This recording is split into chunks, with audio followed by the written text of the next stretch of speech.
Hey everyone, HalfAge1 here. I'm finally back with another video for you guys, and today we're going to be talking about some of the upcoming mod changes and quality of life changes. And today with me I got some CG developers that are going to be talking with me about it. So I'm going to let you guys introduce yourselves first. Yeah, hi, this is Brandon, one of the game designers on the feature team. And this is Andrew. I'm the interface designer for the feature team. Thank you so much for taking the time out of your day to do this. So I'm going to be asking you just a few questions regarding the mod loadouts and whatnot, and yeah, it should be fun. So let's get going with the first question. So the first question I'm going to be asking is, so I basically heard that like a bunch of quality of life updates are coming for mods. So for instance, like mod loadouts, or we used to call them like mod sets, right? So are like they're finally coming. So can you tell me more about that?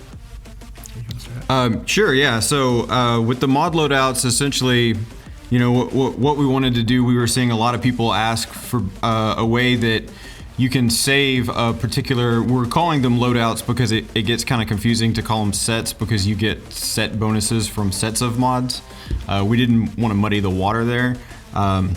So these loadouts are a way that you can take 6 mods that you have already assigned to a unit, or just 6 mods that you like to use on a specific unit, and you can save that loadout, and you're then able to transfer it from unit to unit, and it's just it's a quicker way to use your mods, essentially. Yeah, we wanted to avoid you having to take off each one of those 6 mods off a character and then go find them to put back on the other character, make that a lot more seamless.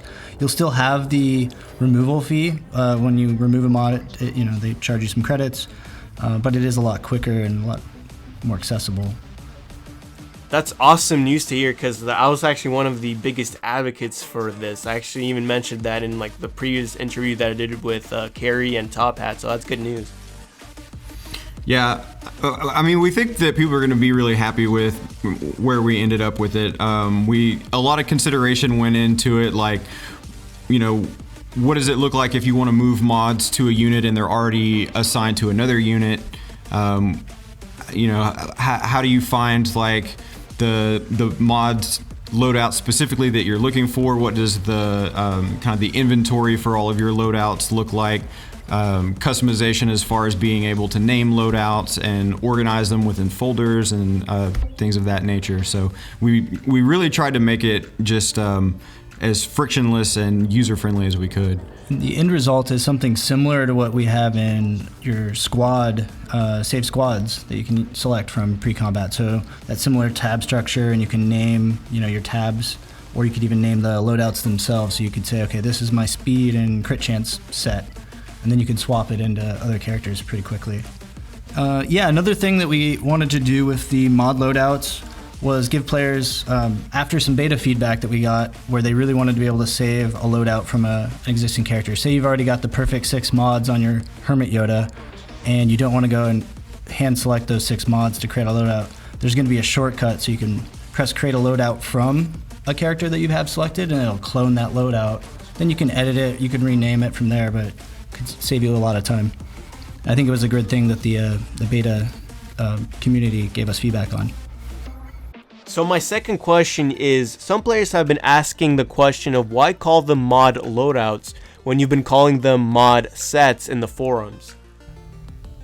Yeah, so that kind of touches back to what I was speaking on previously, that we realized that the player community has been calling them sets. It makes sense to call them sets.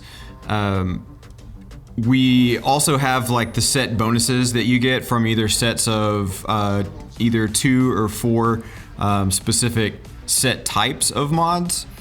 So we started like early on when we were developing this, we were also calling them sets, and it just got really confusing, which is why we, you know, kind of moved over to what else can we call these things that still kind of encapsulate being able to save a specific number of mods and move them over, and just kind of differentiate the nomenclature basically, because we're already using set in one area. We didn't want to also use it for this new area.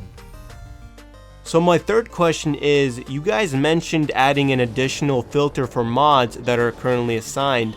Are there any other filters being added? Yes, the inventory can now be sorted by a lot of different methods, whereas before it was just kind of all of your mods thrown in there together. Now you can see all of the mods that you have in your collection, including ones that are assigned to characters, but you can filter that to only show ones that are unassigned. You can show only mods that are not currently in your loadouts that you've saved, the loadouts that we just discussed. But you can also filter it by all the other important criteria like the slot, the set type, primary stat, secondary stat. Very, very versatile, and it's familiar. If any of you have gone to swgoh GG and used their filter system to look up mods, we did something similar because we really liked what they had done. They actually came out, and we got to talk to their team and work with them on, how to present some of these mod filters.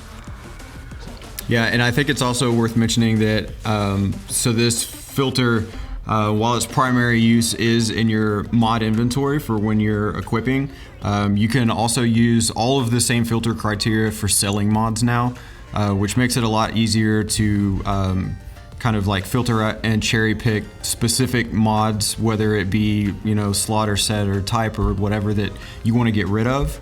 And it actually does something a little more specific to selling the mods, the way that they're ordered. Once you fill out your filter criteria, we basically dump all of the, I don't know what you would call them, I guess like least popular mods up to the top, because those are your trash mods that you're most likely going to be wanting to sell first.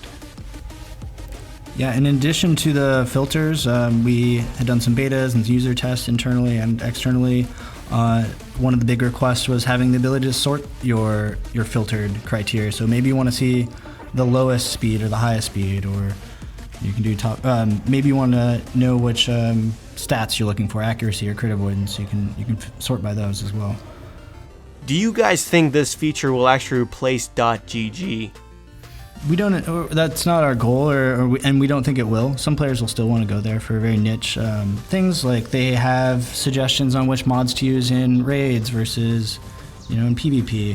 Whereas we have the more generalized recommendations, and they're going to have more stats on what mods other players have, which you won't be able to see in game unless it's assigned. Something that was important for us while we were developing this was, obviously we want to give players, all of the tools that they need to do what they want.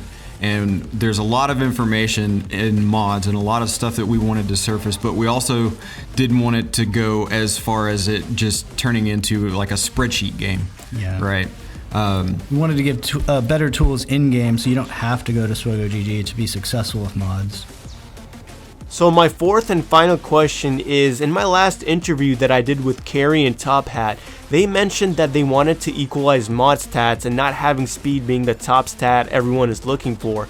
So my specific question is, how are you guys going to address for people not to be dependent on speed in Arena, for instance, and other game modes?